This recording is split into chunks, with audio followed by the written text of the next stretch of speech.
Hey everyone, thank you so much for joining me here at the Summer Creative Retreat. My name is Elina, I'm a digital artist and illustrator, and I'm really thrilled today to be teaching you how to bring a bit of minimalism into your art.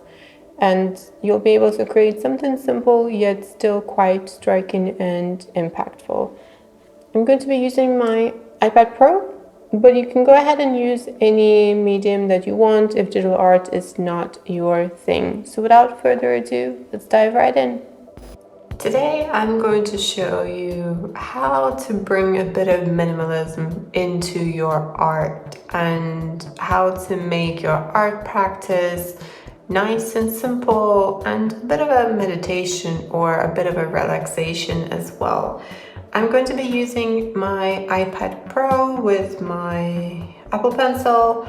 You can use any other medium you want. If you're more of a traditional artist, you can for sure use your sketchbook with fine liners or monoline pens, whatever else you might want to use.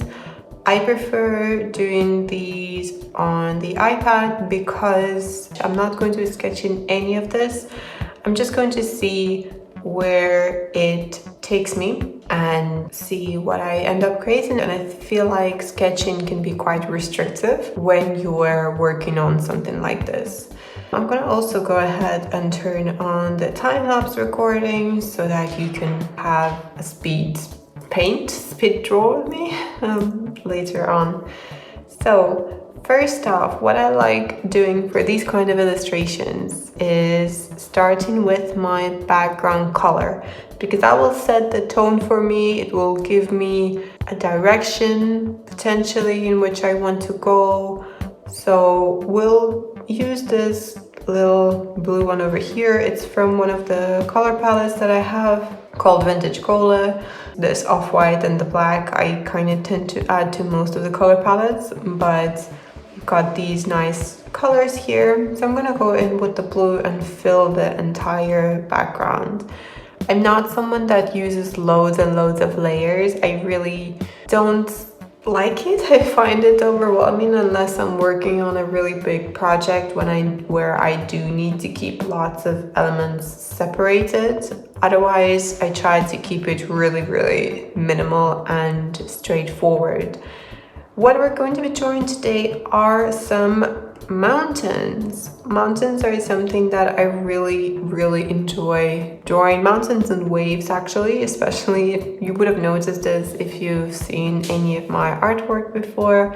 I find them really relaxing to draw, and I also love both mountains and waves in real life, so I love drawing them as well. I'm going to start off with the mono-pigeon brush, and I think we're going to set it to about 5%. Yeah, that's nice. This gives you some nice thickness. You can go thicker, you can go, I think the maximum I would go is 10, but for this I'm going to go in with a 5. I'm also not using any reference photos. You can, if you want to, if you feel more confident with having a reference photo for this. The reason I'm not doing that is because I want to see how the entire process goes and how everything develops. I don't want to restrict myself with a reference. Also, mountains are something that's pretty easy to draw. You don't really have to pay attention to proportions or anything of that sort that might trip you up. So for this, what I'm going to do is I want to have a mountain in the center. So one of them is going to go somewhere over here, and then I'm going to add a few more at the back. So we start off by drawing this little mountain. You can have it kind of go whichever way you want, and I like to keep these lines pretty imperfect, pretty wonky. I like that shape. I'm not quite happy with it. There we go. We're gonna have a mountain going kind of slightly that way. Then I'm gonna go and add another one in here. too high up. Does this happen to anyone else where you go really too far back and now you have to redraw the thing without even realizing that you went too far back? Happens to me all the time. So how did our little mountain go? Let's make it go. I think that's a bit too high.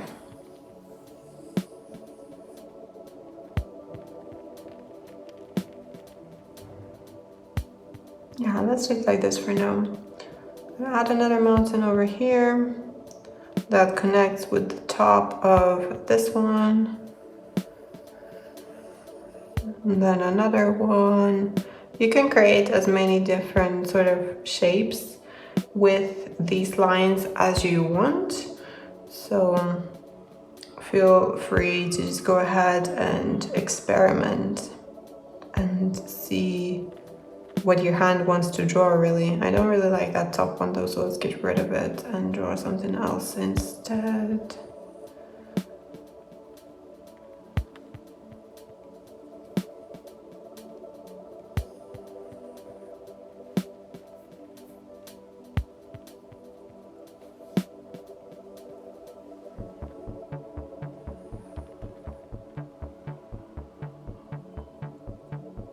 I feel like I don't like that one.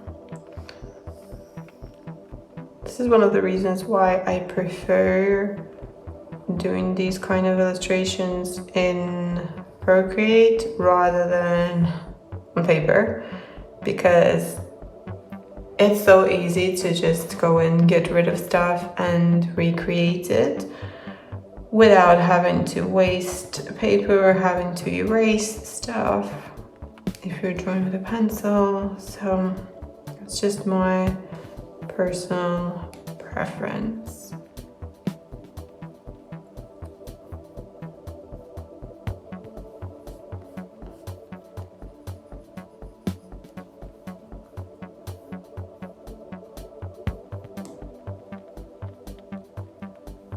I want to add one more in here, I think.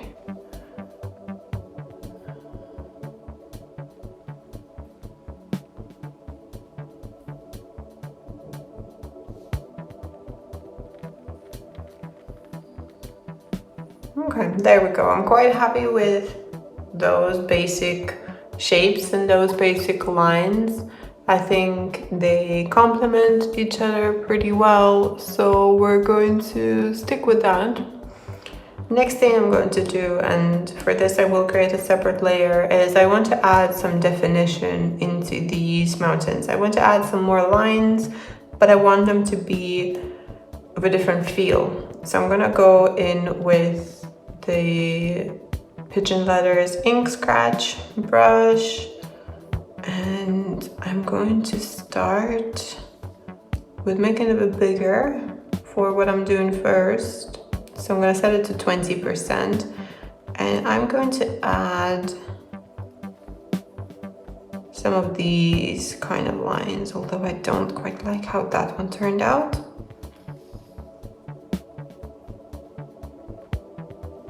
So we're showing a bit more of a direction that our mountain is going in.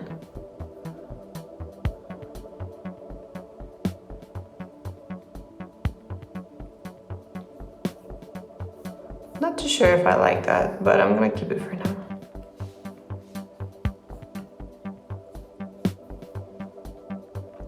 Then for this one, we're gonna do something a bit different, and the line is gonna go into the side of the mountain, but it's a bit too much for my liking. Let's make it a bit smaller.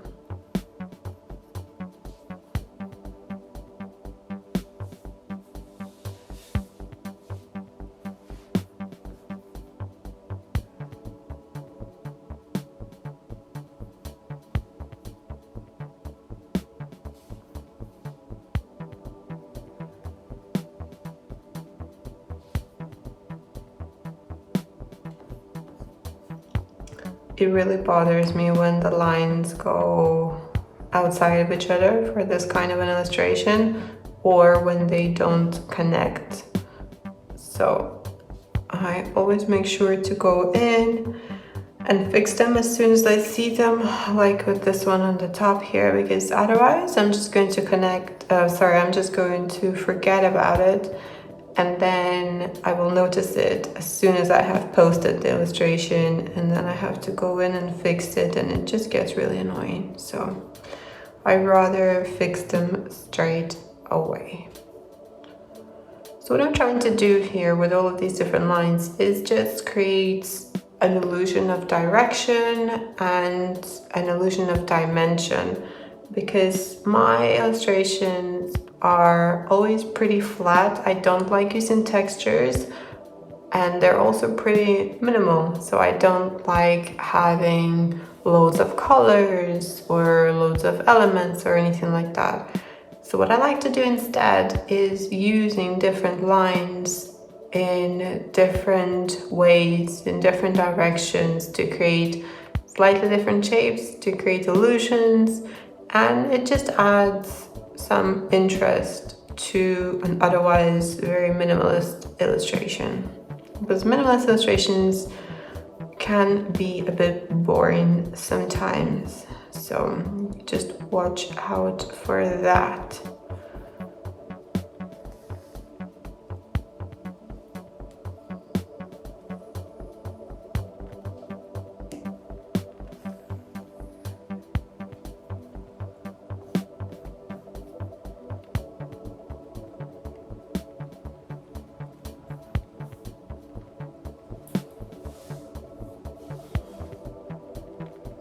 Okay, I quite like how these ones are placed. So I'm happy with those, and I'm gonna merge them into one layer. I don't like having a ton of layers like I mentioned earlier. I'm going to still use ink scratch, but I'm going to turn the size of it down because I don't need it to be this thick anymore. And what I'm going to do now is add some more lines to define my mountains more.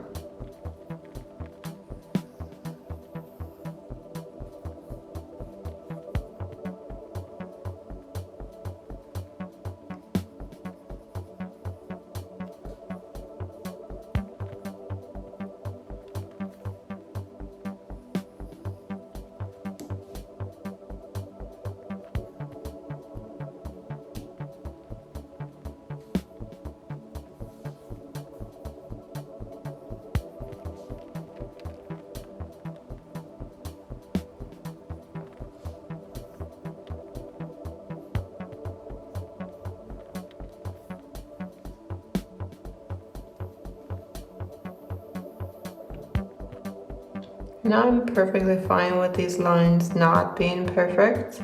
I actually do want them to look more organic and more wonky, because we are making an illustration of something that is found in nature, and especially rocks, they have a lot of texture to them, a lot of definition.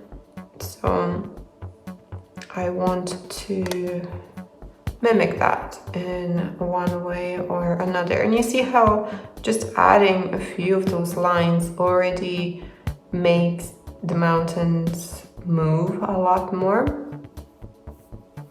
And just makes them more dynamic.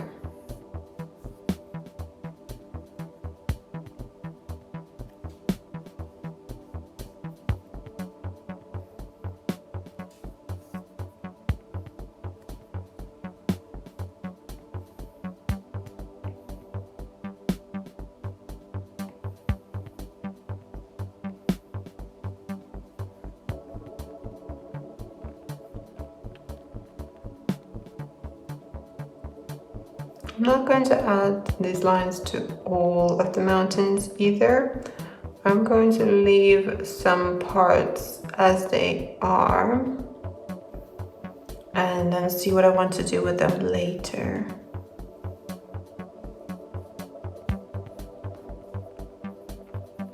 I'll see, it happened to me again when I accidentally undo something that I drew and then without realizing I started drawing something else, so I have to go back in and redraw it, but that's okay.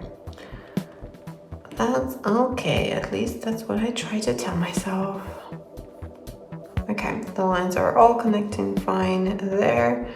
So you see how much more dynamic this is becoming already, and we're not even halfway through with doing what we're doing.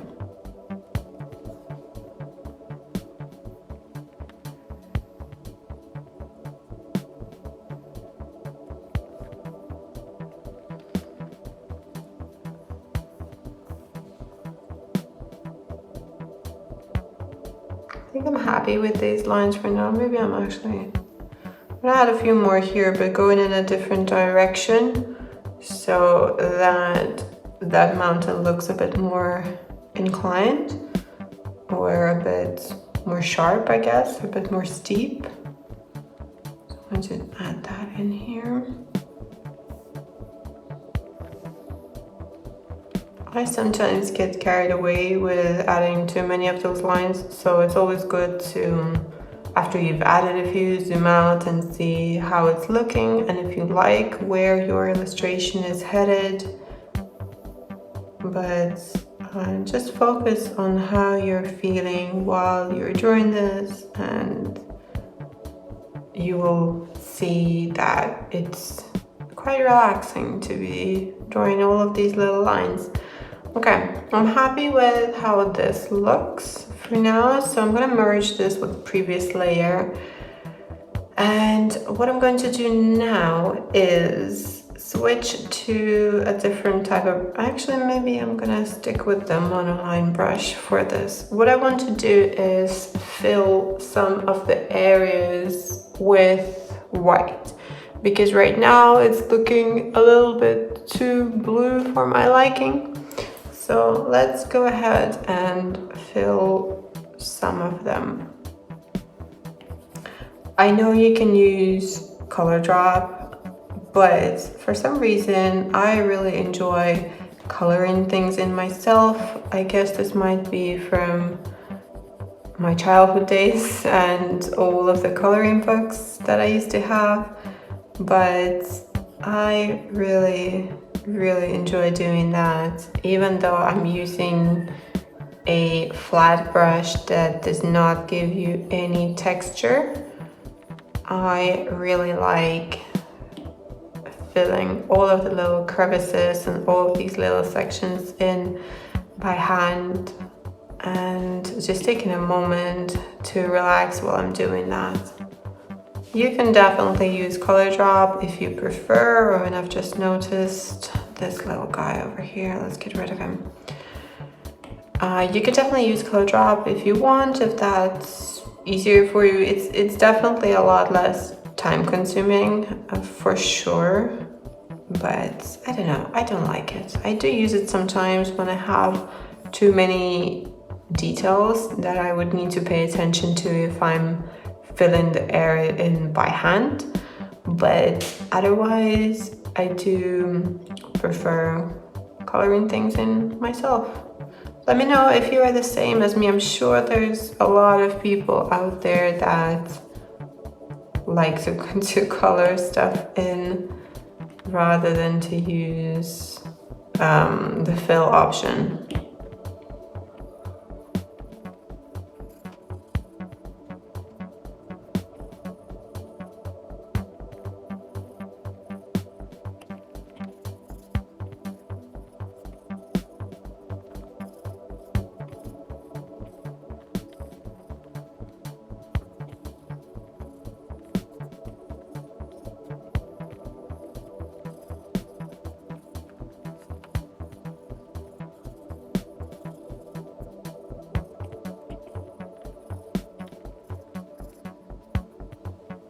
Okay, so you see how just having a few of these sections is already making the mountains look a lot more defined. This could be like a little river that's running through here and up that mountain and then disappears somewhere far away. This could also be a little waterfall or something like that.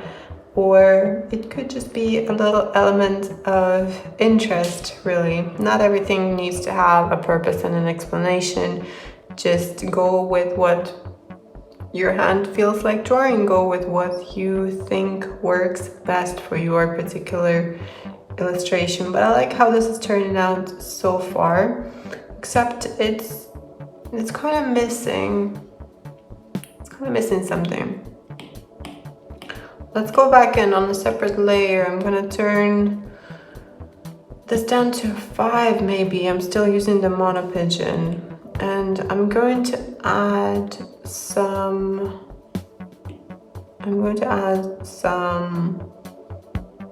dots. I love using dots in mountains, in the skies, to just give them a bit more character.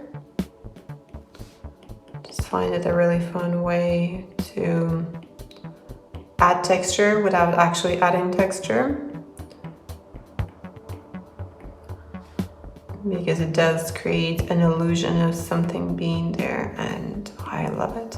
I'm going to turn the brush down now all the way to 1%, so I can have these little dots over here, and you can make them quite sporadic and just throw them really far away from each other. Or you could have them be much closer, sort of in clusters, or you can do a combination of both, which is what I'm doing. So some of them are quite far apart, the other ones are much closer together. I tend to sometimes go really overboard with the dots. I just find it so meditative to draw them, or I guess you don't draw the dots, you just place these marks on your canvas. I just find it like a form of meditation. I find it so calming that I tend to get a bit carried away with them. So see how this is already looking much nicer and much more interesting. I'm gonna go in and add some on this side as well.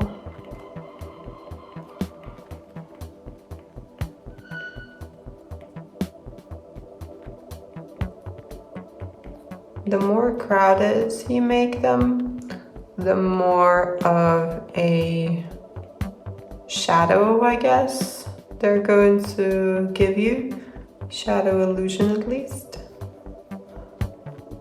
And it also could look like, you know, that mountain is really far away and covered in mist or something like that. So it's really whatever you want it to be. So this section is looking good. I will add something else in here, although I'm not quite sure what yet.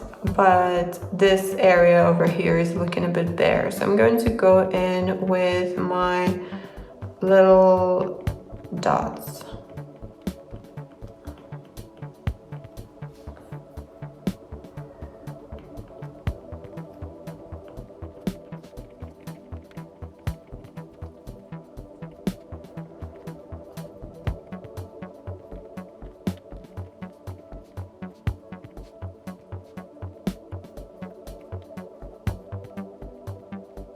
I see that's looking much nicer already. I'm gonna add a few bigger dots in here too, just to mix it up a bit.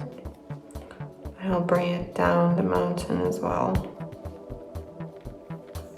I need some more here. This area is looking a little bare.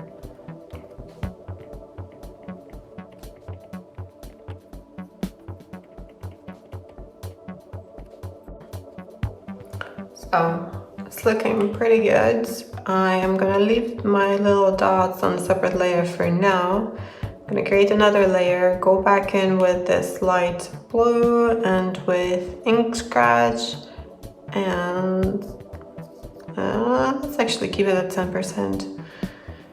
I'm going to add a few more little lines over here to actually make it look like more of a river going through our little mountain.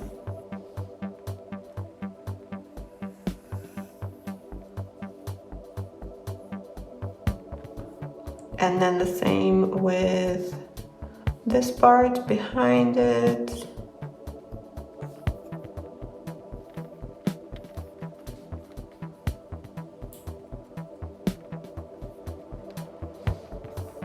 And then here, I feel like there's too much white, so I'm also going to add some blue lines in here. I'm not sure what this is meant to be. Maybe a waterfall, maybe just a part of the mountain covered in snow, or maybe just a mountainous part in a shade. You never know, and it could really be whatever you want it to be. So whatever you see is what it is.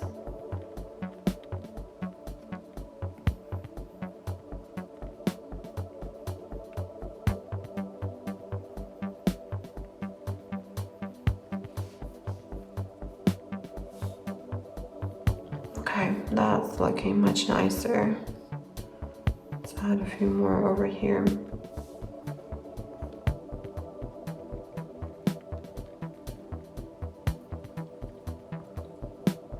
So now what I often add to these illustrations that I do, whether they are of mountains or of waves, which are two of my favorite things to draw, I love adding a sun or a moon to them.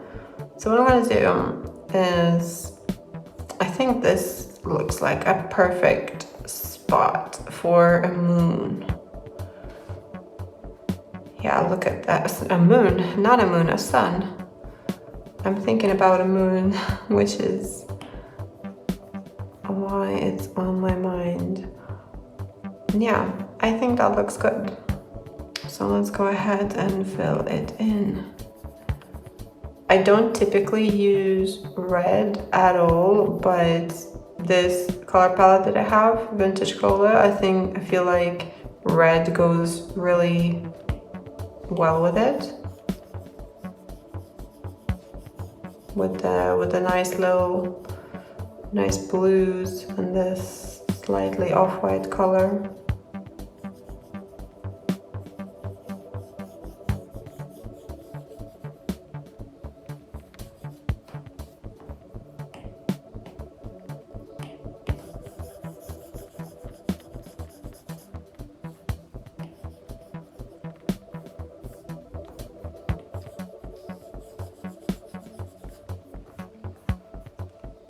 Okay, and there is our sun, but it looks a bit too red for my liking. So I'm going to switch back to this off-white color and ink scratch and go in and just add some white lines inside it to break up the red a bit, because I feel like it's a bit too intimidating at the moment. And this way it just looks a bit more fun and fits in with the illustration a bit more.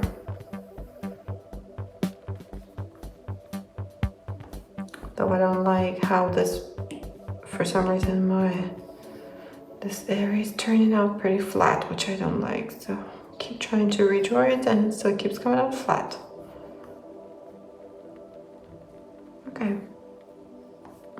I think that's pretty nice. Except one other thing I'm going to do is an outline around the outside, and as you can see, I'm not making it perfect. I don't want it to cover all of the red. I'm totally fine with some of it going outside the lines. It just makes it look a bit more organic, a bit more surreal, I guess. So let's our little sun over there, and it fits quite nicely. This crevice almost looks like it was made for the sun to go there, so I'm quite happy with that But what I love adding to my illustrations as well are moons.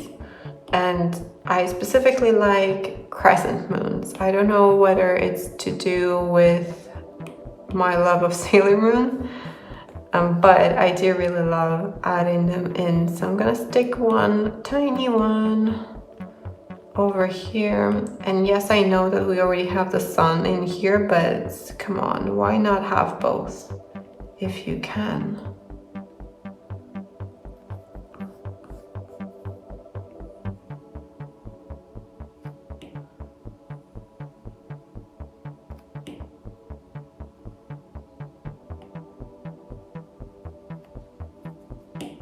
This is looking a bit too much. Maybe I actually need to erase a bit rather than trying to add to it. Yeah, that's looking much better.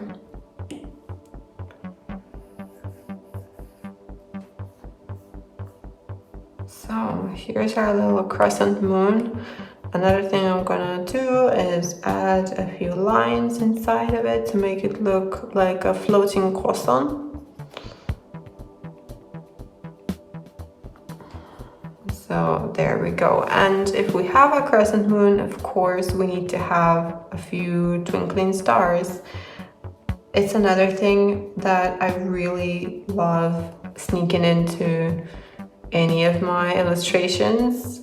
Whether they fit or not, I will find a way to make them fit in.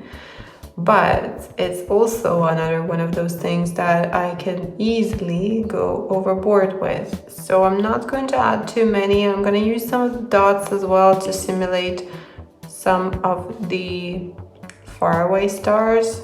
So we're going to do that.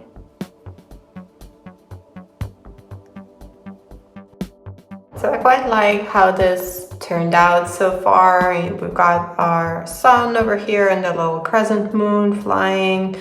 And I think we're almost done, but there is just something a bit empty happening over here that I would like to add more to. So let's go ahead and do that. So for example, this mountain is looking a bit bare to me. So let's go in and add a few more lines.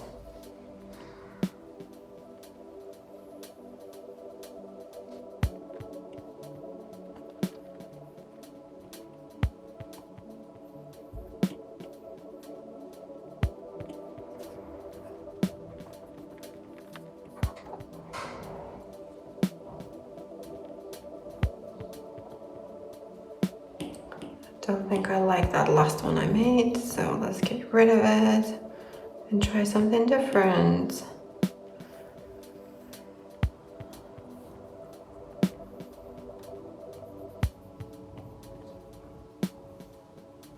Okay, that's looking better. Now the same problem with this, it's just looking a bit dull to me, so I'm gonna go ahead and try adding a few more things in here. A few more little lines to give some more definition. And I'm gonna make them a little thicker as well, but still making sure they connect properly. And then here also, let's add a few curves.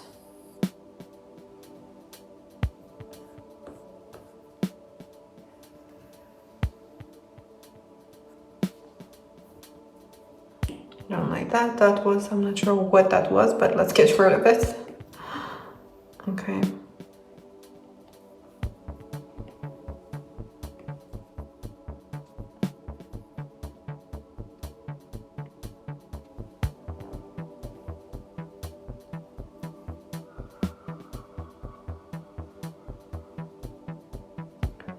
So I feel like we've got quite a bit going on in this area. So I'm not gonna touch it more for now, but I am gonna add in some more of these dots over here.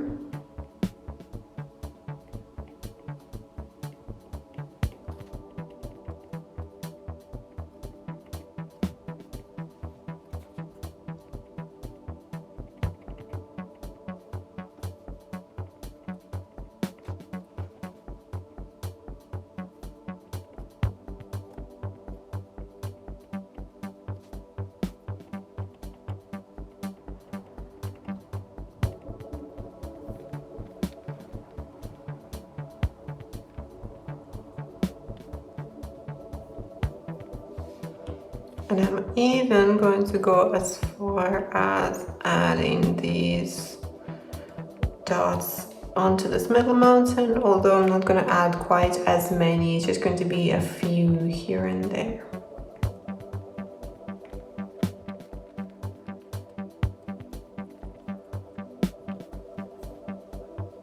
And then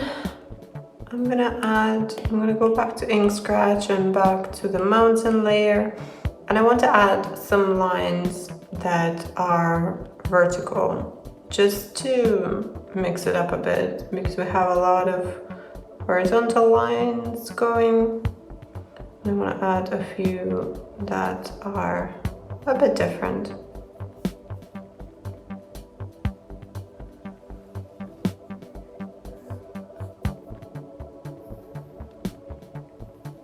I'm going to change the size of them as well and turn it down a bit so they're not as thick.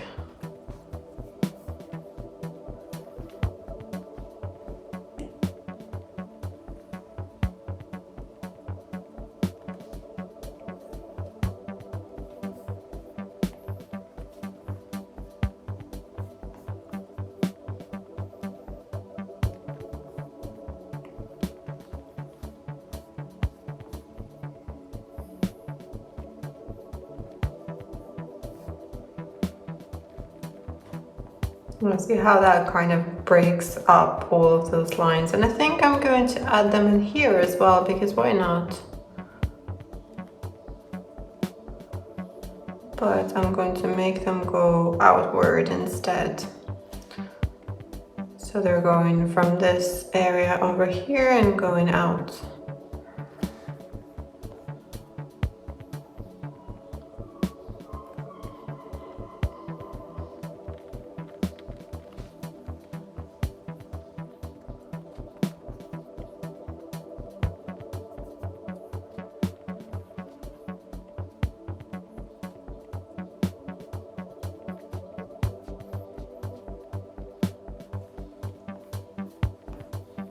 And I'm gonna do the same for this section over here. I'm gonna add some little lines.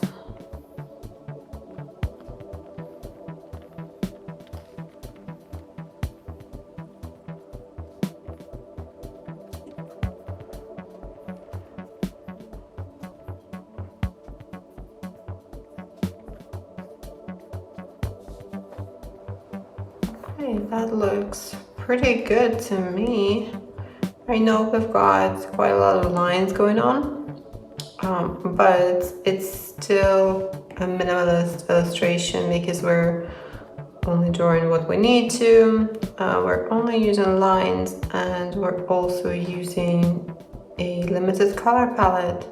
And I personally really love working in limited color palettes. I just always find it so much easier to draw with them, and it's more likely that you will end up with a result that you like. Also, I just don't love color, if I'm being honest. I like to have as little color as possible, just because it makes me feel too overwhelmed when there's too much. So I feel like we're nearly done, but it does feel to me like something is still missing somewhere. And I'm trying to figure out where that somewhere is. Maybe, I think I'm gonna make this area over here white. Yeah, let's try that. Let's try that and see how that works out.